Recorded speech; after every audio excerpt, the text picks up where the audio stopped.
The Lagos State Government, in partnership with Lekki Concession Company Limited, in 2011 upgraded and expanded the 50-kilometre Lekki Expressway.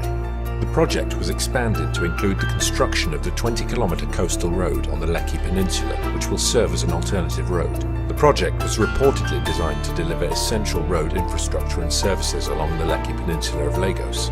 Since the inception of the project, the state government and the Lekki Concession Company have been battling civil rights activists and local residents. The residents and activists organised a protest requesting the state government stop the collection of toll fees at the toll gate. A new suit has been filed at the Lagos State High Court challenging the tolling of the Lekki Expressway. What hospitals do we have in Nigeria? How many?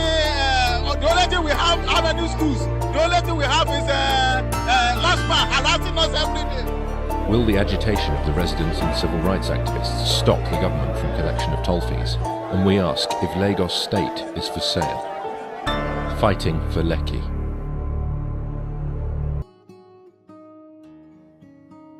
The Lekki area in the 1980s was regarded as an underdeveloped area, but as the axis witnessed a population growth, the government commissioned Julius Berger, a building and construction firm, to construct a dual carriageway for easy access. As the area witnessed massive influx of people due to development, there was demand for an alternative road.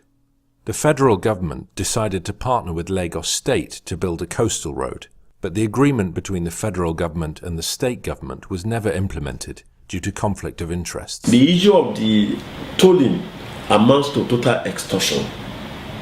The project is supposed to cover a 49-kilometer road from Lagos to Ekpe. Presently, it's not a new project. The road had been existing, it is being widened. And this is spelled out clearly in the documents of African Development Bank, by which it gave out money to sponsor the project. It's about widening the existing road. So our understanding is that if you are not the inventor of a project, you cannot expect to toll it. Some years later, the Lagos State Government came up with the idea of expanding the existing road by adding an additional lane.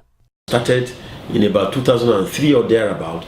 Our understanding was that it was just that government was executing its responsibility towards providing infrastructure for its people.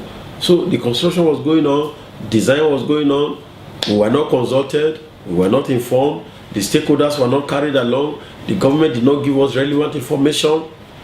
It was later on, in about 2007, 2008, that we started getting hints about possible erection of toll on the road.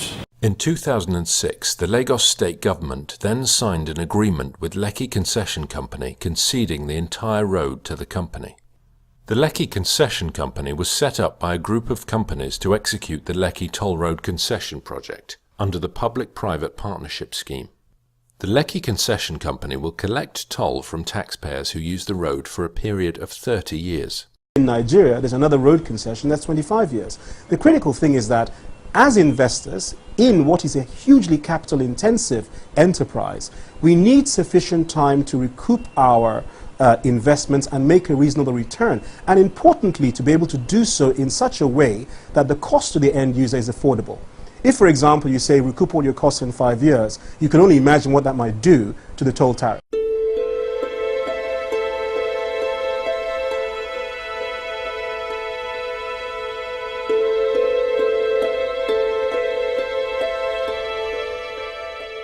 There were several failed attempts to stop Lekki Concession Company from collecting toll at the Federal High Court. However, on December 7, 2011, an injunction was filed at a Court of Appeal restraining the Lekki Concession Company from proceeding with the proposed collection of the toll fee. Despite filing for an order of injunction in the Court of Appeal, the Lagos State Government and the Lekki Concession Company proceeded to collect the toll fees while the application for an order of injunction was pending. Many claim the agreement between the Lekki Concession Company and the state government was shrouded in secrecy, and the state government was challenged to make the agreement between both parties available to the public. In the course of the implementation of this project, it has been shrouded in unnecessary mystery. Lagos State government is a public institution. We deserve to be carried along and to know indeed the kind of agreement that the government has signed on behalf of the people. As I speak with you, Lagosians do not have access to the agreement. The people and residents of Lagos State are not aware of the kind of obligations that their government had committed them to for 30 years.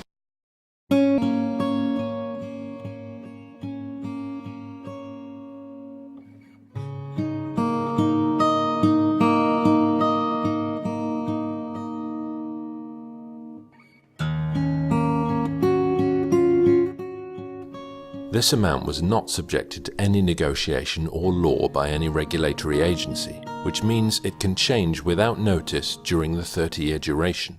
I mean, we'll just be left at the mercy of this company to continue to extort us. And then it's not even that the concession will end in 30 years. The contract provides for extension and renewal. In other words, this is an indefinite program of extortion and slavery. And that's why we are calling upon the Lagos State government to review the decision. When Lekki Concession Company was approached on the issue of an alternative coastal road, they stated that the government had failed to provide shoreline protection and that they were not willing to invest on a coastal road without an assurance that it would not be affected by ocean surge. Residents and motorists also claimed that the Lagos State government had failed in providing a suitable alternative road for motorists who wished to bypass the toll point. If government has failed to provide the coastal defense works, and consequent upon that, LCC has failed to also construct the coastal road, that means that there is no alternative route. And if there is no alternative route, there is no basis for tolling. So what they did is to transfer the burden of their failure to construct the alternative coastal road to motorists. Because what Lagos State government and LCC have done now is to convert a private estate called Oniru Royal Estate into an alternative route. That estate had been in existence since about 1984, when the Morocco was demolished, and Lagos State government converted that Morocco into a private estate for the Oniru Royal family. Now the law is very clear. Whoever owns land owns what is on top of it. If you own a land as a private estate developer, facilities in the estate, infrastructure in the estate belong to you. So I believe that there is no way you can divert members of the public to go and be using a private estate as an alternative route to the Lekki Expressway. The family can decide to conduct a ceremony, to hold a festival. They can decide to lock up the road in the night. They can decide to do any program. It's absolutely ridiculous. In a statement issued to journalists, the government said, "The state cannot sustain such funding to the detriment of other developments that are crying out for funding in other parts of the state." Then, on December the 17th, 2011, angry residents and activists decided to stage a mass protest at one of the venues of toll collection, but they were met with resistance from the police force. The protesters felt imposing toll fees on motorists was an act of discrimination against the inhabitants of Lekki.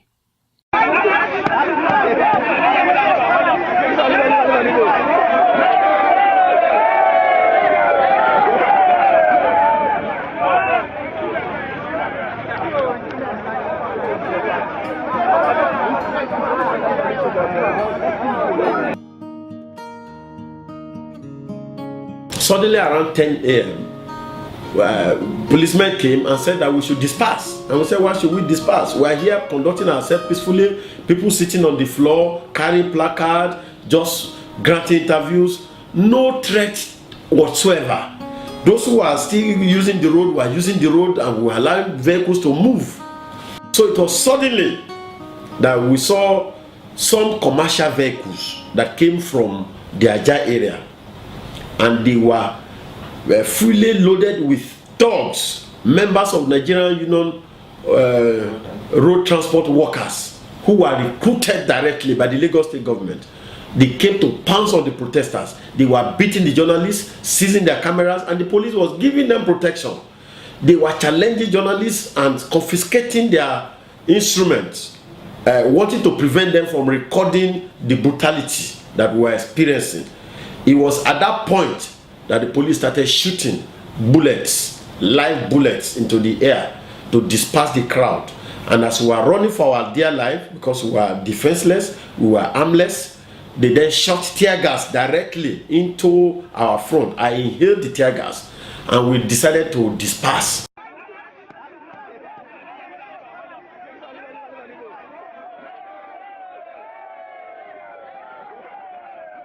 Members of the National Union of Road and Transport Workers were also accused of disrupting and causing mayhem during the protest. They displayed banners claiming support for the tolling. Some activists were beaten up while others ran away from the scene of the protest. The union has been associated with causing unrest in Lagos in the past, and many people think they are being used by the government and politicians to fight their opponents. About 15 protesters were detained by the police, and they were later released on the condition that they would not speak to the media about any issue related to the toll gate. A government that is elected by the people to turn violence on its own people. And this was totally unexpected, especially of a government that is led by a senior advocate of Nigeria and a lawyer. And we are glad that when eventually we came to protest against the removal of fuel subsidy, this same government supported us because it was a protest against a rival political party, which is the People's Democratic Party. So it shows the hypocrisy, because the governor was talking from both sides of the mouth, because he could not allow us to protest against his own policy, which he did not agree with, but he will allow us to protest against the fuel subsidy removal because it involved a rival political party. And I saw the hypocrisy in this, because I led lawyers on January 9. I led lawyers to embark upon a rally and protest to the government house in Marina. Governor Fashola received us very well and he commended us, and he was very happy because that protest was against a political party which is not his own party.